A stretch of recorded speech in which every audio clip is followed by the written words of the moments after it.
Hi, everybody. Welcome back. It's been a while since I've been with y'all, but I'm glad to be back with you. Today is my second in the series of managing stress and anxiety over the holidays. It's been a while since our first session. I've been busy, really busy with work and the holidays myself, but I'm glad to be back with you today. So, in our first edition, I talked about shopping, dealing with the stresses of shopping over the holidays and dealing with the crowds and the parking lots and the traffic and such.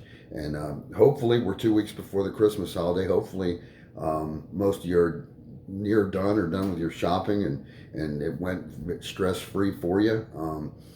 Perhaps my advice helped a little bit. Maybe it didn't help at all. But, I'm glad to be back with you today. So, this edition is about how to deal with gatherings and family over the holidays.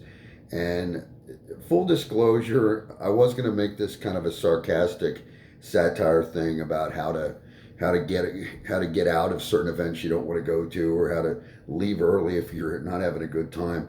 But as I began to really mull it over, I began to think about it. And I wanted to make it a little more serious and make it a little more hopefully beneficial to y'all. And just think about what family means over the holidays.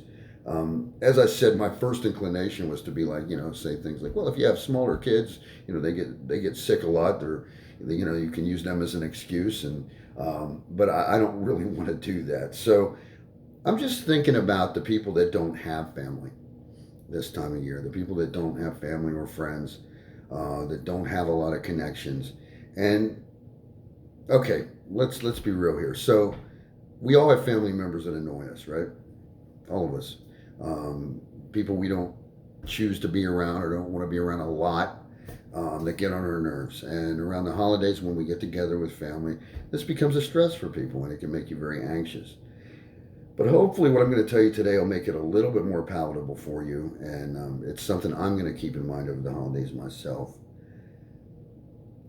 I tell people all the time when I'm doing counseling a lesson I learned the hard way, which is we really need to appreciate people while they're here.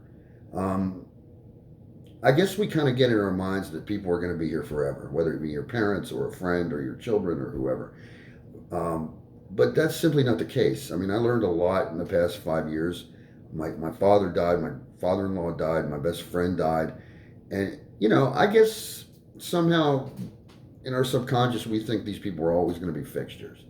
You know, um, I have my mom left, thank God, and, my family here, but no, I really don't have any real interaction with my extended family. I don't have much extended family to begin with as an only child and such. So I began to think about how we need to really appreciate the people, even the people that get on our nerves.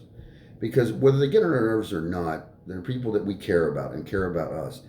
And they're not going to be here forever. So, what I'm going to tell you is when you go to that Christmas party, that Christmas gathering, that holiday party, and you have that cousin or that aunt or, maybe even your parents that just get on your nerves, just remember that they're not going to be with us forever. We need to appreciate people while they're here. Everybody has idiosyncrasies. Believe it or not, there's things about us that get on people's nerves too. Yeah, even me. So, here's the other thing I want you to think about. Everybody's stressed over the holidays, all of us. We all have a lot of commitments, we have a lot of responsibilities. People are financially strapped, a lot of us, because you have presents to buy and such.